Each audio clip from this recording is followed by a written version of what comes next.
Selamat hari Minggu. Selamat hari Minggu. Sebelum kita memulai ibadah ini, marilah kita menyatukan hati dan pikiran kita. Mari kita bersaat teduh sejenak.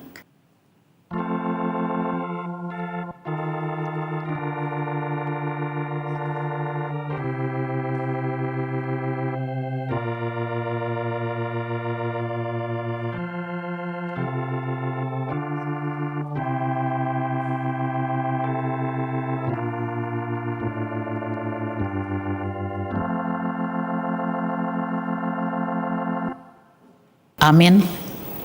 Marilah kita bernyanyi dari buku nyanyian HKBP nomor 2 ayat 1 dan 2.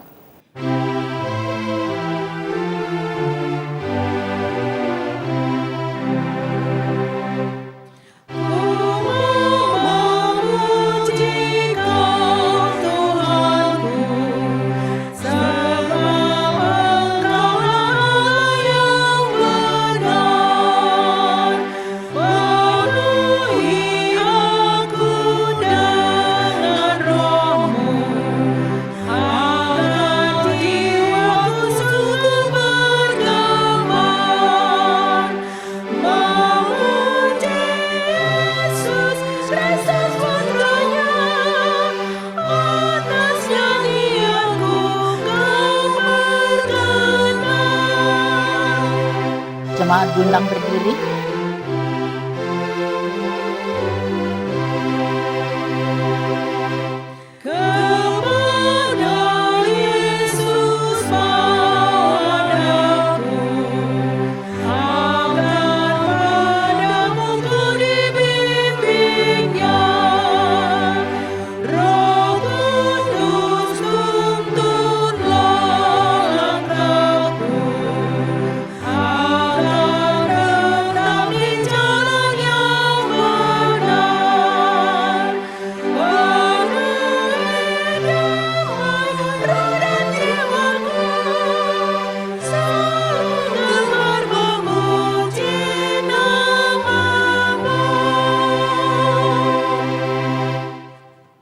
Di dalam nama Allah Bapa dan nama anaknya Tuhan Yesus Kristus dan nama Roh Kudus yang menciptakan langit dan bumi. Amin. Tuhan, aku cinta pada rumah kediaman-Mu dan pada tempat kemuliaan-Mu bersemayam. Haleluya.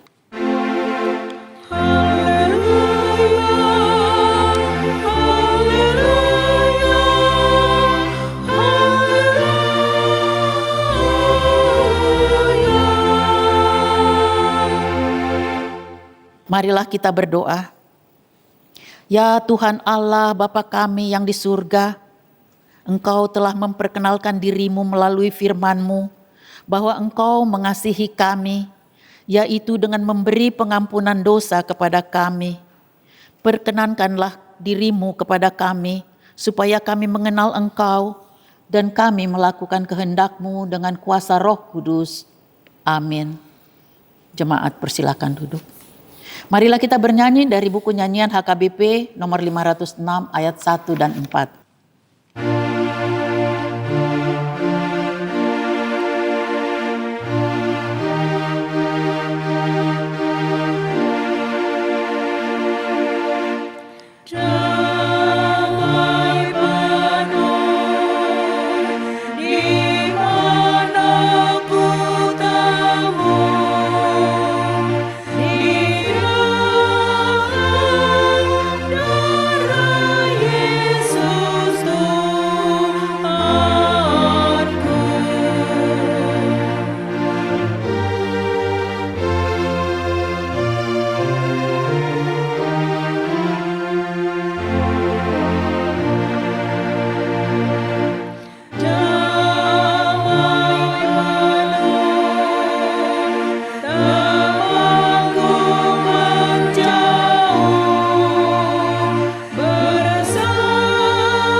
Marilah kita dengarkan hukum Tuhan dari Roma 14 ayat 18. Demikian bunyinya.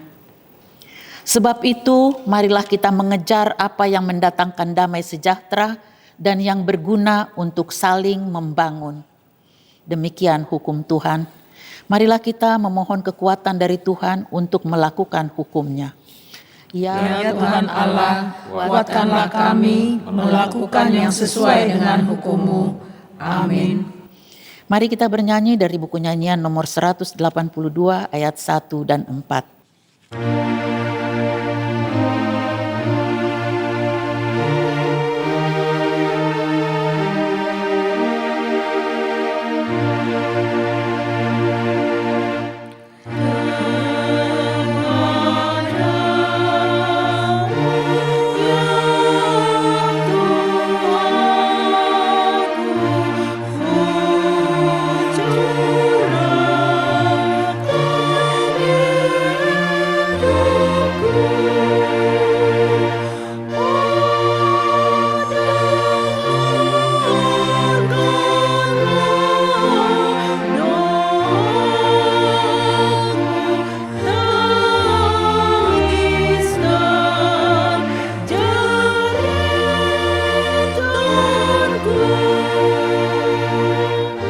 Jemaat diundang berdiri.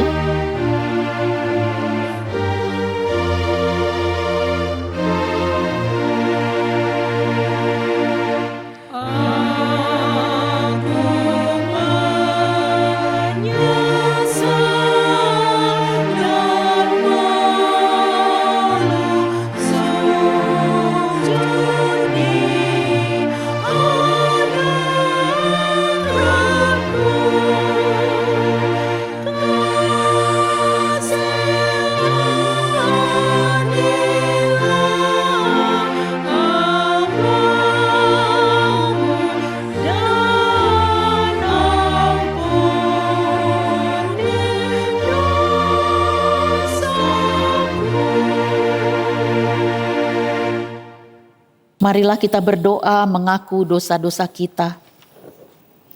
Ya Tuhan Allah Bapa kami yang Maha Kuasa, kami berseru dan memanggil nama-Mu karena kami susah dan gelisah mengingat segala dosa dan kejahatan kami.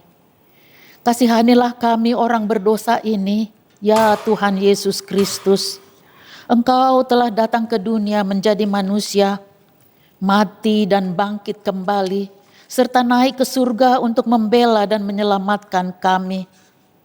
Kasihani dan kuatkanlah iman kami untuk bersyukur kepadamu. Ya Roh Kudus, penghibur orang yang berduka, sembuhkan segala penyakit dan penderitaan kami karena dosa. Tinggallah bersama kami agar kami senantiasa bergembira dan penuh gairah melakukan kehendak-Mu. Engkaulah sumber pengasihan dan pengampunan. Janganlah lupakan kami. Dengarlah doa permohonan kami ini, ya Allah, Bapa, Anak, dan Roh Kudus. Amin. Janji Tuhan tentang pengampunan dosa. Tetapi Dia tertikam oleh karena pemberontakan kita. Dia diremukkan oleh karena kejahatan kita. Ganjaran yang mendatangkan keselamatan bagi kita ditimpakan kepadanya, dan oleh bilur-bilurnya kita menjadi sembuh. Kemuliaan bagi Allah di tempat yang maha tinggi. Amin. Kita bernyanyi dari buku nyanyian HKBP nomor 459 ayat 3.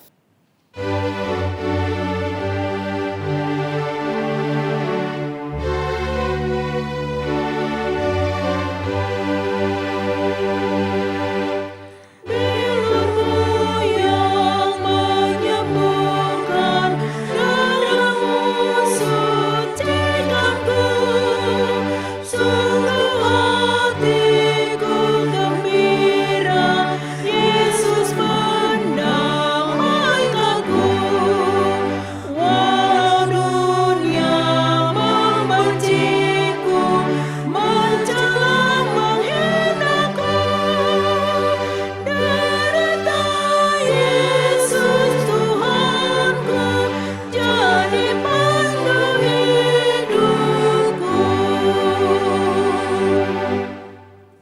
Marilah kita membaca firman Tuhan, epistel yang ditetapkan untuk hari Minggu ini, yaitu dari Roma 15 ayat 7 sampai dengan ayat yang ke-13.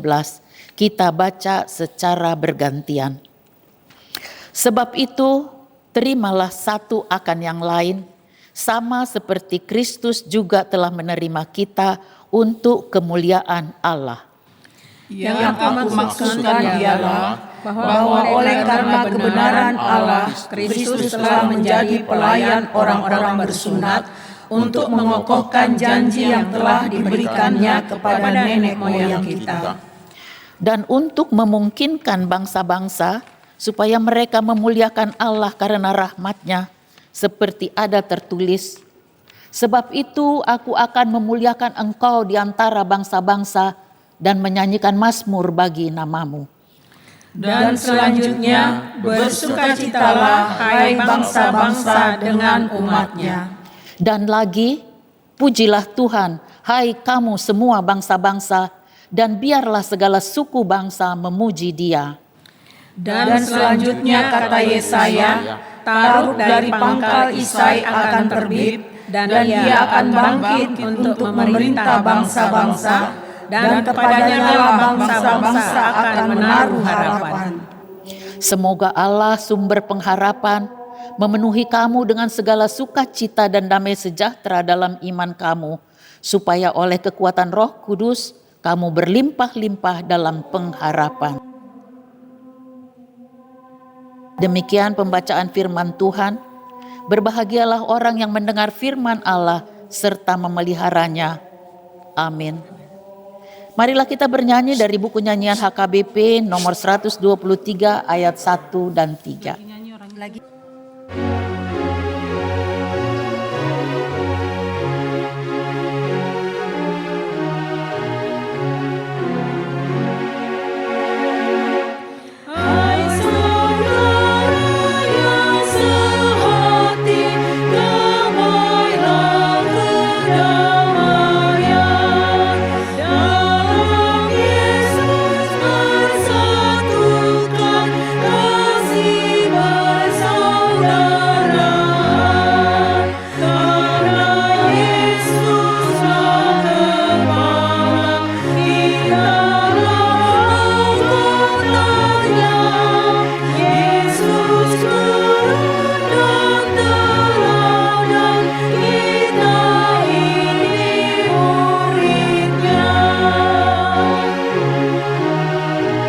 Jemaat diundang berdiri. Bersatukanlah ya Tuhan yang percaya padamu, rukun dalam kasih sayang seperti perintahmu,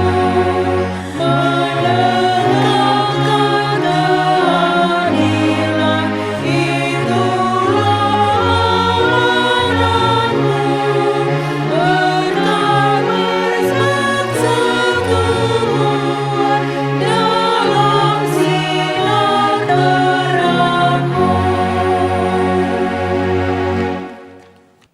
Marilah kita mengaku iman kepercayaan kita sebagaimana teman-teman seiman di seluruh dunia, kita bersama-sama mengucapkannya.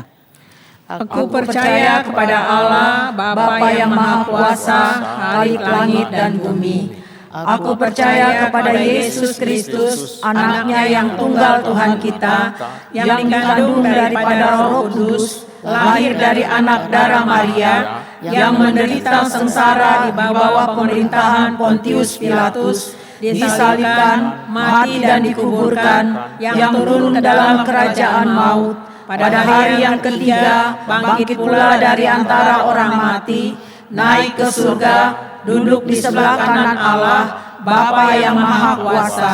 Dari sana akan datang kelak untuk menghakimi orang yang hidup dan yang mati. Aku percaya kepada Roh Kudus dan adanya satu gereja yang kudus dan am, persekutuan orang kudus, pengampunan dosa, kebangkitan daging, dan hidup yang kekal. Amin. Marilah kita mengumpulkan persembahan dengan bernyanyi dari buku nyanyian HKBP nomor 26 ayat 1 dan 2.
Damai sejahtera Allah yang melampaui segala akal, itulah yang memelihara hati dan pikiranmu di dalam Kristus Yesus Tuhan kita.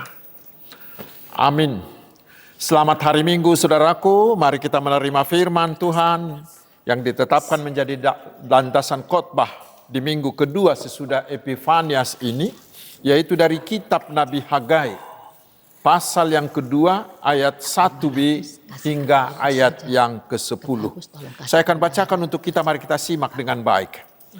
Pada tahun yang kedua zaman Raja Darius, dalam bulan yang ke-7 pada tanggal 21 bulan itu, datanglah firman Tuhan dengan perantaraan Nabi Hagai, bunyinya. Katakanlah kepada Zerubabel bin Saltiel, Bupati Yehuda, dan kepada Yosua bin Yosadak, imam besar, dan kepada selebihnya dari bangsa itu demikian. Masih adakah di antara kamu yang telah melihat rumah ini dalam kemegahannya semula? Dan bagaimanakah kamu lihat keadaannya sekarang? Bukankah keadaannya di matamu seperti tidak ada artinya? Tetapi sekarang kuatkanlah hatimu, hai Zerubabel. Demikianlah firman Tuhan. Kuatkanlah hatimu, hai Yosua bin Yosadak, imam besar. Kuatkanlah hatimu, hai segala rakyat negeri. Demikianlah firman Tuhan. Bekerjalah, sebab aku ini menyertai kamu. Demikianlah firman Tuhan semesta alam. Sesuai dengan janji yang telah kuikat dengan kamu pada waktu kamu keluar dari Mesir. Dan rohku tetap tinggal di tengah-tengahmu. Janganlah takut. Sebab beginilah firman Tuhan semesta alam. Sedikit waktu lagi, maka aku akan menggoncangkan langit dan bumi, laut dan darat. Aku akan menggoncangkan segala bangsa, sehingga barang-barang yang indah-indah, kepunyaan segala bangsa, datang mengalir. Maka aku akan memenuhi rumah ini dengan kemegahan. Firman Tuhan semesta alam. Kepunyaankulah perak dan kepunyaankulah emas. Demikian firman Tuhan semesta alam. Adapun rumah ini, kemegahannya yang kemudian akan melebihi kemegahannya yang semula. Firman Tuhan semesta alam. Dan di tempat ini aku akan memberi damai sejahtera. Demikianlah firman Tuhan semesta alam. Demikian firman Tuhan. Saudara-saudaraku, kekasih-kekasih Tuhan Yesus Kristus, pasti semua kita pernah kecewa, bukan? Mungkin bila hasil yang kita peroleh terlampau sedikit, padahal kita sudah mengusahakannya dengan sekuat tenaga dan sebaik-baiknya, tetapi hasilnya sedikit, itu pasti membuat kita kecewa. Atau mungkin kita kecewa, mengapa pendapatkanku, mengapa keberhasilanku tidak seperti sebelumnya. Atau kita kecewa karena kita sudah melayani dengan sepenuh hati, tetapi sepertinya tidak menghasilkan apa-apa. Saudara-saudaraku, kekecewaan seperti itulah yang dialami oleh Israel di zaman Hagai. Mereka kecewa. Mengapa? Karena setelah Raja Kores mengalahkan kerajaan Babel, maka oleh Raja Kores Israel itu diperbolehkan kembali ke Yerusalem dari pembuangan untuk membangun kembali bait Allah yang sudah hancur. Dan Kores juga mengembalikan semua peralatan-peralatan suci bait Allah yang dibawa oleh Nebukadnezar. Lalu rombongan yang pertama berangkat dipimpin oleh Zerubabel dan Yosua anak Yosadak, berjumlah sekitar 50.000 orang. Itu Esra 2. Mereka mendirikan mezbah agar bisa mereka beribadah. Tertulis di Esra pasal 3. Lalu diletakkanlah fondasi bait Allah. Dan karena itu mereka bersuka cita. Namun saudaraku, pekerjaan itu harus berhenti sekitar 16 tahun. Karena orang-orang Samaria mengganggu mereka dengan membuat surat fitnah. Kita baca di Esra 4. Itulah yang membuat semangat mereka mulai hilang. Lalu mereka membangun rumahnya masing-masing. Pembangunan bait Allah ditinggalkan. Akibatnya hidup kerohanian mereka semakin padam. Lalu Tuhan mengutus Hagai dan Sakaria untuk meneruskan pembangunan bait Allah itu, kita baca di Esra 5. Dan walaupun diganggu oleh musuh, mereka terus membangunnya. Dan Raja Persia berikutnya yaitu Darius mewajibkan semua pihak mensukseskan pembangunan itu. Tetapi saudaraku, setelah pembangunan itu hampir selesai, disitulah Israel kecewa. Mengapa? Karena di antara mereka yang hadir di situ masih ada yang sempat melihat bait Allah yang dibangun oleh Salomo sebelum dihancurkan oleh Nebukadnezar. Lalu bait itu dibandingkan mereka dengan bait Allah yang mereka bangun itu. Itu sangat-sangat jauh berbeda. Sehingga di ayat 4 mereka katakan, bukankah keadaannya di matamu seperti tidak ada artinya? Tetapi bukan hanya itu. Di samping itu Israel semakin kecewa. Karena ekonomi mereka masih morat-marit. Keamanan mereka belum terjamin sepenuhnya. Panen mereka juga gagal. Itu membuat mereka semakin patah semangat. Hampir tidak ada lagi harapan mereka. Tetapi saudaraku, di situasi seperti itulah Tuhan mau hadir melalui Hagai. Dan Tuhan tidak menyalahkan mereka. Tetapi Tuhan bertanya kepada mereka seperti kita baca di ayat 4 yang menunjukkan bahwa Allah memahami kekecewaan mereka. Allah memahami kekecewaan mereka.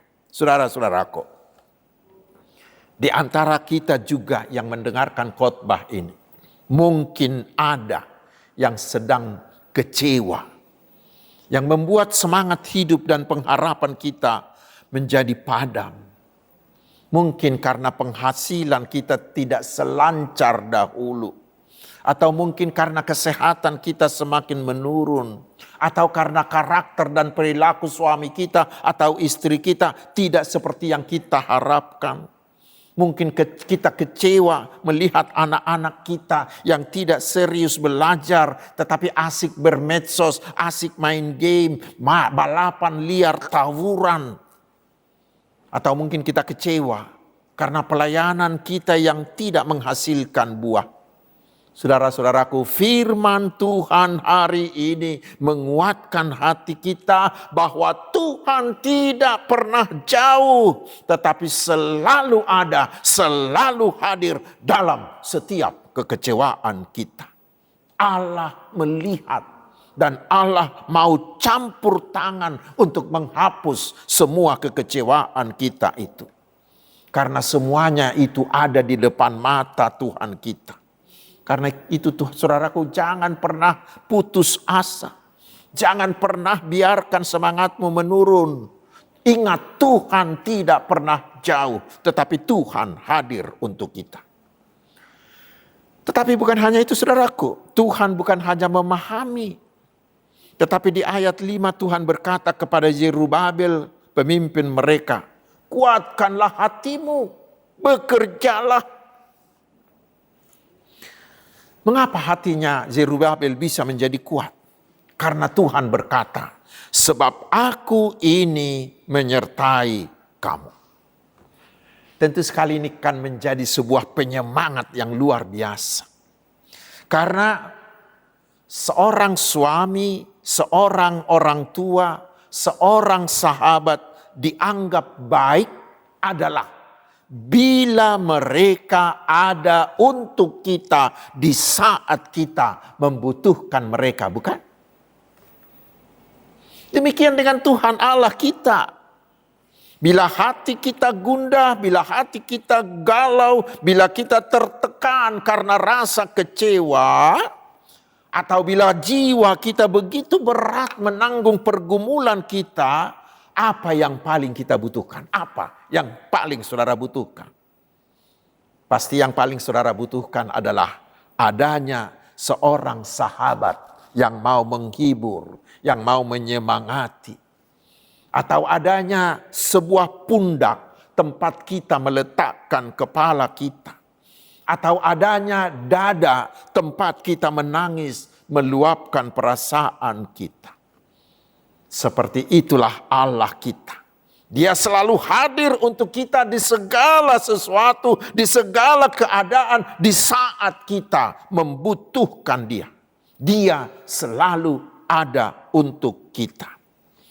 Karena di dalam Yesus, Allah menjadi manusia dan mau diam mengambil tempat di antara kita. Bukan hanya menjadi sahabat, tetapi menjadi penyelamat bagi kita yang menopang kita. Dan melalui Roh Kudus-Nya, Tuhan memberikan kita spirit baru, semangat baru. Membuat hal yang tidak mungkin menjadi mungkin. Roh Kudus itu akan memberi kita hikmat menyelesaikan segala masalah dan kekecewaan kita. Karena itu saudaraku, bila saudara mengalami kekecewaan saat ini, mari segeralah datang kepada Yesus. Letakkan kepalamu di bahunya untuk menenangkan dirimu. Luapkan segala kekecewaanmu, segala kegalauanmu di dada Yesus. Yesus pasti segera memberimu kelegaan. Kekecewaanmu akan digantikannya menjadi harapan yang menyala. Hidupmu akan kembali bersemangat. Kita akan kembali memperoleh damai sejahtera seperti topik di minggu ini. Penyertaan Tuhan adalah sumber ketenangan, bukan situasi. Pusat damai sejahtera bukanlah karena tidak ada masalah. Bukan karena tidak ada hal yang membuat kita kecewa, bukan. Tetapi sumber pusat damai sejahtera adalah karena Allah ada di tengah-tengah kita. Damai sejahtera ada karena penyertaan Tuhan bagi kita. Saudara-saudaraku, setelah Tuhan memberi jaminan penyertaannya, maka Tuhan langsung menyemangati mereka dengan mengatakan di ayat 5, bekerjalah, sebab aku ini menyertai kamu. Saudaraku, kekecewaan yang berlarut-larut, itu sangat potensial menghentikan semangat kita bekerja. Sama seperti Israel ini. Kekecewaan itu membuat mereka berhenti bekerja dan tidak mau lagi menggapai berusaha, tidak mau lagi berusaha untuk menggapai cita-cita luhur mereka, yaitu membangun kembali bait Allah itu. Tetapi setelah Tuhan memberi jaminan penyertaannya, Tuhan juga menyemangati mereka agar kembali bekerja, mewujudkan, meraih cita-cita itu. Saudara-saudaraku, dari situlah kita melihat bahwa semangat baru bukanlah berasal dari diri kita sendiri. Tetapi semangat baru itu hanya ada dari kepastian akan penyertaan Tuhan. Karena itu bila saudara sedang mengalami kekecewaan, jangan andalkan kekuatanmu, tetapi andalkan hanya penyertaan Tuhan di dalam Yesus dan Roh Kudus. Pasti semangatmu bekerja akan kembali menyala. Lalu setelah itu mari segeralah bekerja. Segeralah bekerja. Jangan bercokol dalam kekecewaanmu. Karena ada orang juga seperti itu. Dia mendramatisir kekecewaannya. Lalu itulah dia jadikan alasan untuk tidak bekerja meraih cita-cita luhurnya. Ingat saudaraku, ketika kita berusaha sekuat tenaga meraih cita-cita, melakukan yang terbaik, kekecewaan bisa datang kapan saja dan oleh siapa saja dan oleh apa saja dan terjadi di mana saja. Tetapi ingat, Tuhan telah menjanjikan penyertaannya dan itulah andalkan, maka kekecewaanmu akan hilang dan saudara akan kembali bersemangat meraih cita-cita luhur itu. Saudara-saudaraku yang berikut, masih ada hal yang lebih luar biasa lagi. Di ayat 10 Tuhan mengatakan kepada Israel, adapun rumah ini, kemegahannya yang kemudian akan melebihi kemegahannya yang semula. Firman Tuhan semesta alam. Dan di tempat ini aku akan memberi damai sejahtera. Demikianlah firman Tuhan semesta alam. Tadi mereka kecewa karena bait Allah yang mereka bangun itu tidak semegah yang dibangun oleh Salomo. Tetapi sekarang Tuhan mengatakan bahwa Tuhan akan memberi mereka bait Allah yang jauh lebih megah dari yang dibangun oleh Salomo. Mengapa? Karena Tuhan pemilik segala sesuatu itu akan mengguncangkan semua penguasa, mengguncangkan semua bangsa, sehingga barang-barang yang indah-indah kepunyaan segala bangsa akan datang mengalir, sehingga akan memenuhi bait itu dengan kemegahan. Karena semuanya ada di bawah kendali Tuhan semesta alam. Ayat 6-8. Lalu sekarang apa artinya itu bagi kita? Dari sudut historis itu benar terjadi. Karena kemudian Tuhan menggerakkan hati Raja Persia untuk mencukupkan segala kebutuhan untuk pembangunan itu. Kita baca di Esra pasal 6 ayat 1-2. Dan Esra 7 ayat 11-26. Tapi bukan itu, bukan hanya itu. Kemudian Tuhan mengguncangkan dunia perpolitikan. Sehingga Persia itu dikalahkan oleh Yunani. Dan kemudian Yunani dikalahkan oleh Romawi.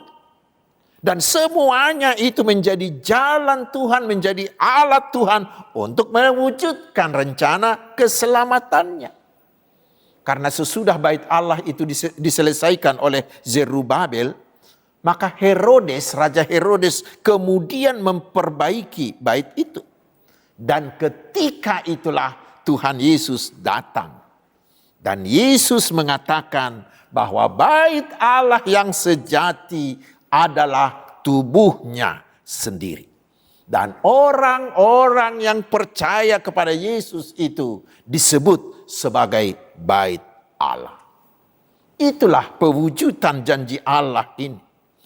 Dan bila Tuhan mengatakan di ayat 7b, rumahku akan penuh dengan kekayaan mereka, itulah yang digenapi oleh Yesus ketika Yesus memasuki bait Allah itu. Disitulah Yesus disunat. Disitulah Yesus mengajar. Dan Yesus menyucikan bait Allah itu. Dan ketika Yesus akan mati, dikatakan, dan ketika Yesus mati, maka dikatakan, tabir di bait Allah itu robek, terbelah dari atas sampai bawah. Itu menyimbolkan bahwa manusia sudah diperdamaikan dengan Allah melalui pengorbanan tubuh Kristus di salib Golgota. Dan karena itulah di dalam Yesus kita memperoleh damai sejahtera yang sejati. Yesuslah menjadi pendamaian kita. Itulah kemegahan bait Allah yang baru itu. Karena itu saudaraku, yang dimaksud di sini bukanlah gedongnya bait Allah itu, tetapi bait Allah secara rohani. Itulah gereja, yaitu persekutuan orang-orang yang percaya kepada Yesus, yang dibangun di atas iman kepada Yesus. Gereja yang dikuduskan Yesus melalui Roh Kudus.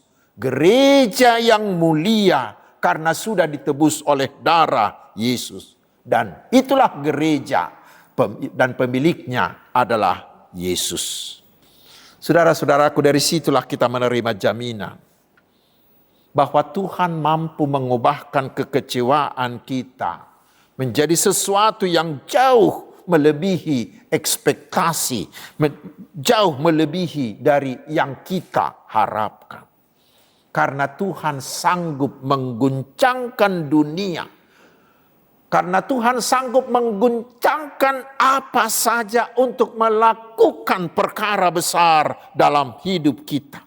Karena Tuhan sanggup untuk memberi kita apa yang belum pernah dilihat oleh mata. Memberi kita apa yang belum pernah didengar oleh telinga. Memberi kita apa yang belum pernah terpikirkan oleh manusia. Tuhan sanggup itu. Karena itu saudaraku, bila saudara-saudara sedang mengalami kekecewaan saat ini atau nanti, segeralah bersandar pada Yesus. Maka Dia akan mengubahkan kekecewaanmu itu menjadi damai sejahtera. Amin. Mari kita berdoa. Terima kasih Tuhan atas firman-Mu yang memberi kami jaminan bahwa Engkau selalu menyertai kami. Engkau selalu ada untuk kami. Engkau selalu ada membantu kami di segala situasi, di segala waktu, dan di semua tempat. Ya Tuhan, kuatkan kami bila kami mengalami kekecewaan. Bila semangat hidup dan semangat bekerja kami menurun tajam. Biarlah kami segera datang kepada Yesus. Sehingga Yesus akan mengubahkan kekecewaan kami menjadi damai sejahtera. Dan akan memberi kami hal-hal yang luar biasa. Ya Tuhan yang Maha Kuasa dan Maha Kasih, kami tetap percaya bahwa Engkau akan memberkati kami, akan menyembuhkan kami, akan menguatkan kami, akan memberi kami kelimpahan berkat-Mu. Sehingga kami tetap hidup dalam sukacita. Kami memohon ya Tuhan, kuatkanlah iman percaya saudara-saudara kami yang sedang dilanda bencana. Semangatilah mereka dengan Roh-Mu agar segera bangkit, membangun masa depan yang lebih baik. Kami mohon ya Tuhan, berkatilah bangsa kami dan seluruh pemimpinnya di segala aras. Berkatilah juga pemimpin HKBP dan semua hamba-Mu, agar mereka semakin berhikmat memperlengkapi umat-Mu, sehingga mampu melakukan pengajaran iman di tengah keluarganya. Terpuji nama-Mu ya Tuhan, Allah yang kekal selama-lamanya. Di dalam nama Tuhan Yesus Kristus Juru Selamat kami. Amin. Saudaraku, marilah kita mengumpulkan persembahan dengan bernyanyi dari buku nyanyian HKBP nomor 468 ayat pertama dan ayat kedua.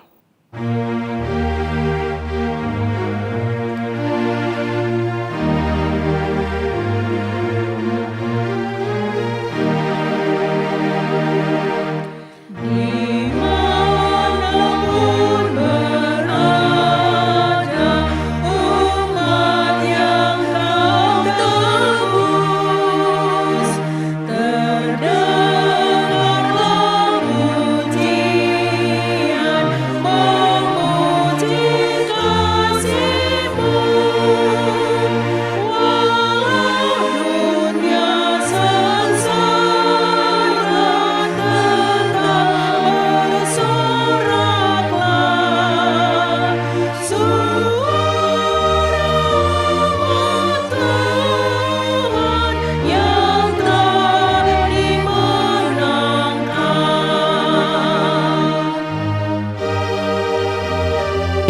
diundang bangkit berdiri.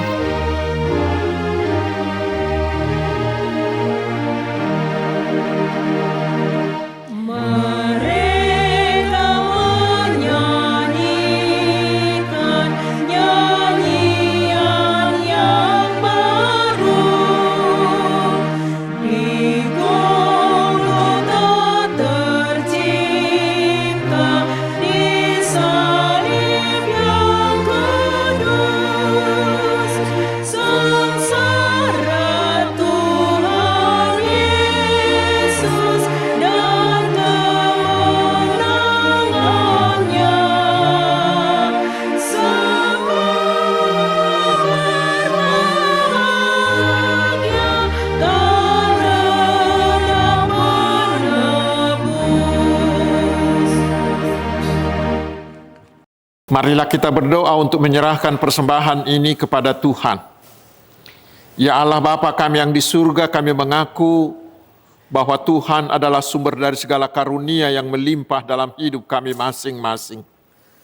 Sebahagian daripada karunia itu kami serahkan kembali sebagai persembahan kepada Tuhan. Terimalah dan berkatilah persembahan umat-Mu ini, agar dapat kami pergunakan untuk pekerjaan dan pelayanan kerajaan Tuhan di dunia ini.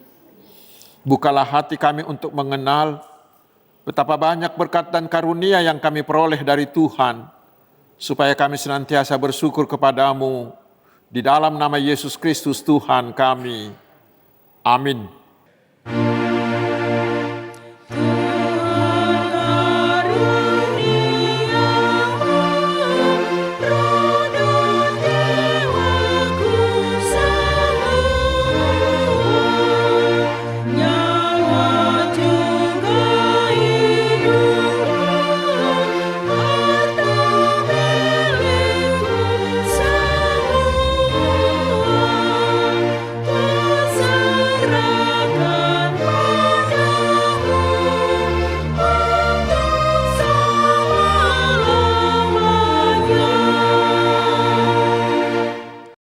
Bapa kami yang di surga, dikuduskanlah nama-Mu, datanglah kerajaan-Mu, jadilah kehendak-Mu di bumi seperti di surga. Berikanlah kami pada hari ini makanan kami yang secukupnya, dan ampunilah kami akan kesalahan kami, seperti kami juga telah mengampuni orang yang bersalah kepada kami. Dan janganlah membawa kami ke dalam pencobaan, tetapi lepaskanlah kami dari yang jahat.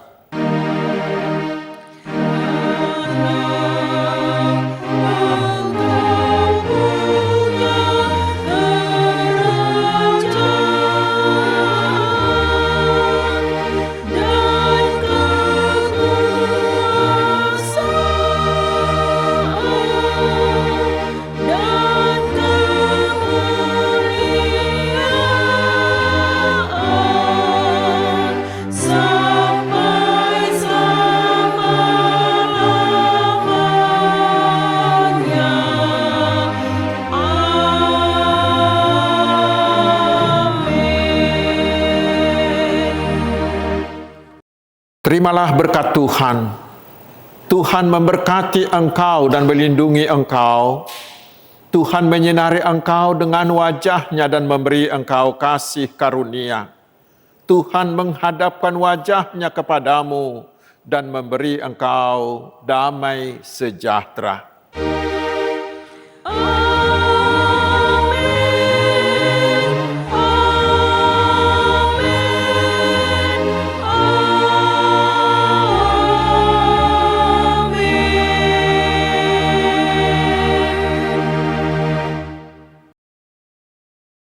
Selamat hari Minggu, Tuhan Yesus memberkati.